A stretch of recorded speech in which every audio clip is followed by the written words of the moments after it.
So, toxic relationships and mental health directly correspond with one another. This speech will mention trigger warnings. If there's anything that would bother you, please take the necessary actions to take care of yourself.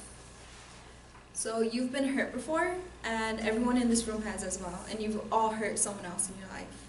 You also probably hurt yourself by overthinking or simply doing something dumb, but that's natural. But that doesn't make you any less deserving of being loved or cared for.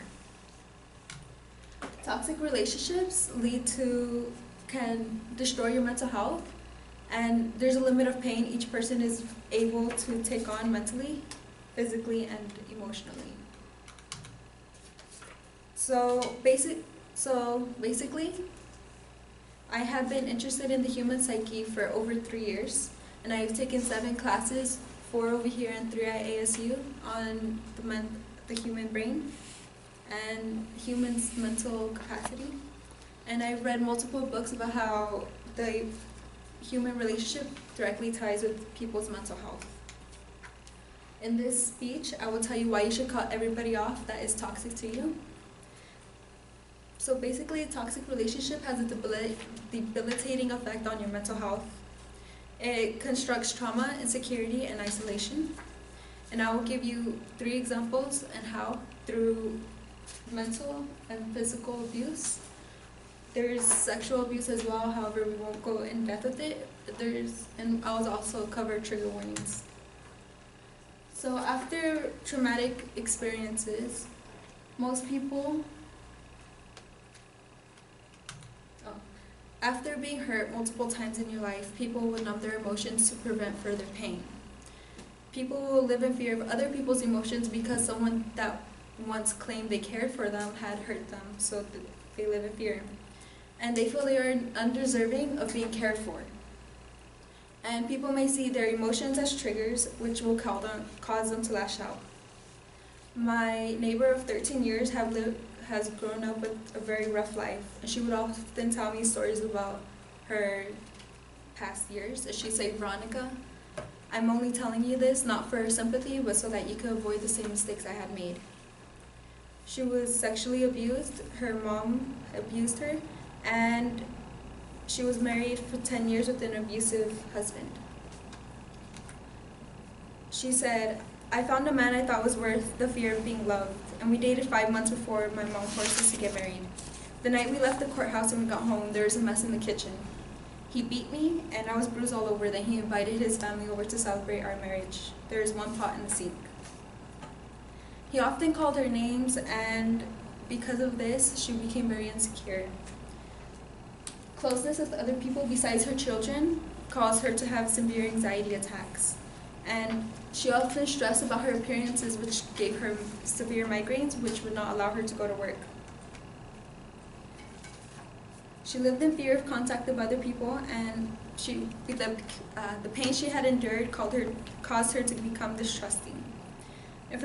Trauma-informed services, care, and behavioral services in Chapter 3 states, some triggers can be identified and anticipated easily. Many are subtle and inconspicuous, often surprising the individual, catching him or her off guard. Let's discuss how traumatic experiences lead to insecurities.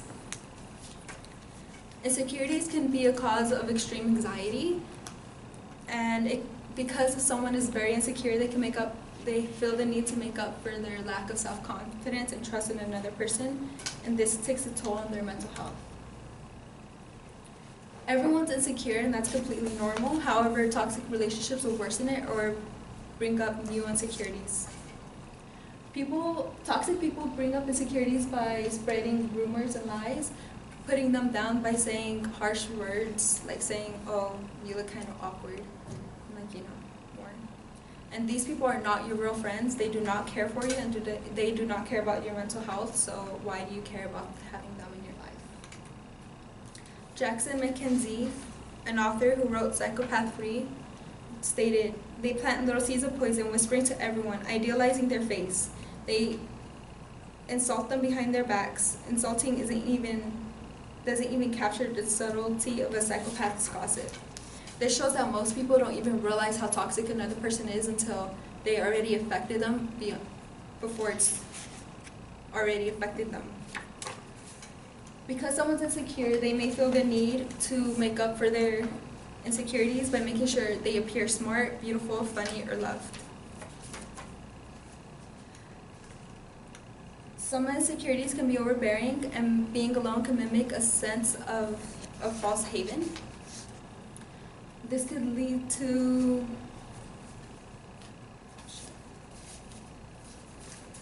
loneliness. Okay.